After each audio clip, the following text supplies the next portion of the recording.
prisme du plan stratégique quadriennal, de la mise en œuvre de ces projets et de leurs impacts sur les membres d'Église et sur la population guadeloupéenne. Dans le cadre de l'évaluation des projets stratégiques, les questions à se poser sont les suivantes. Comment ma classe de l'école du sabbat a-t-elle missionné en 2024 ? A-t-elle pu accueillir de nouveaux disciples en son sein ? Ma section locale est-elle entrée dans le projet de l'Église ouverte, en ouvrant ses portes une fois par semaine à l'attention des habitants du quartier et de la cité pour offrir à ces derniers un espace d'écoute, de prière et de soutien humanitaire?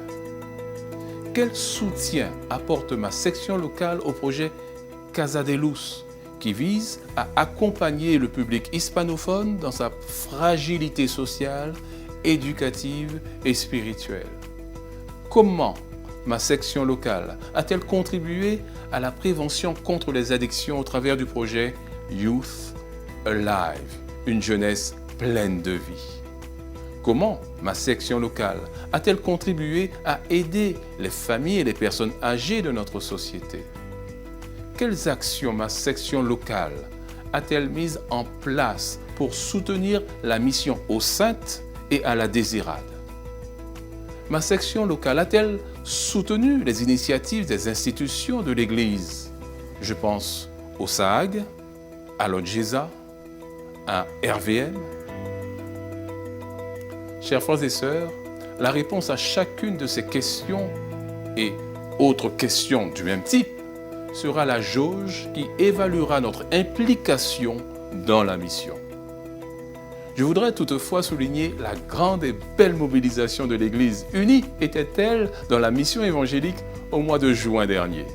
En effet, la division interaméricaine et l'Union des Antilles-Guyane françaises ont soutenu l'action missionnaire dans nos 11 centres d'évangélisation répartis sur l'ensemble du territoire avec l'apport de pasteurs et d'étudiants en provenance des États-Unis et du Mexique. L'Église adventiste du 7e jour de la Guadeloupe a accueilli la fête des moissons de la division interaméricaine avec l'ensemble des administrateurs et responsables de départements ainsi que les différents présidents d'union. L'évaluation de cette initiative a fait ressortir les points à améliorer, mais a surtout suscité un enthousiasme à revivre l'expérience en 2025. Pour l'année 2025, l'axe mission prendra en compte l'ensemble des projets stratégiques de 2024 en y ajoutant les projets suivants. Le premier, toute la famille en mission.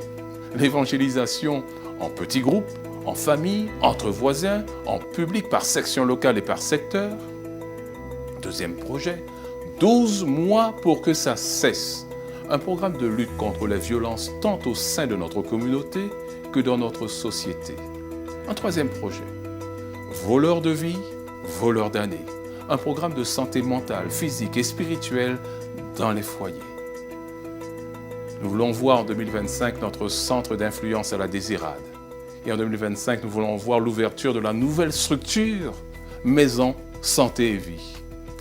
Pour l'année 2025, l'axe Finance poursuivra les travaux commencés en 2024 en y ajoutant les éléments suivants. Des assemblées générales financières, la réduction de notre dette et puis un investissement sur les projets missionnaires.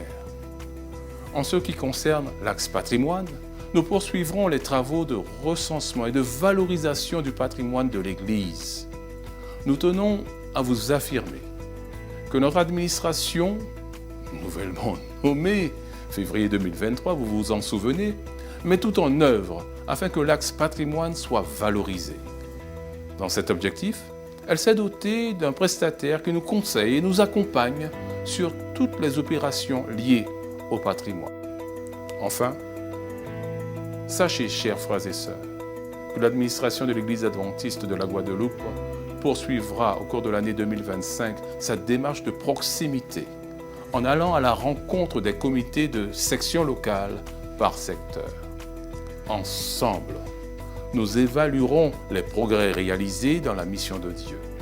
Restons donc plus que jamais unis dans la prière et unis dans la mission du Seigneur. Puissions-nous faire nôtre cette prière de l'apôtre Paul dans Éphésiens 3, versets 20 et 21.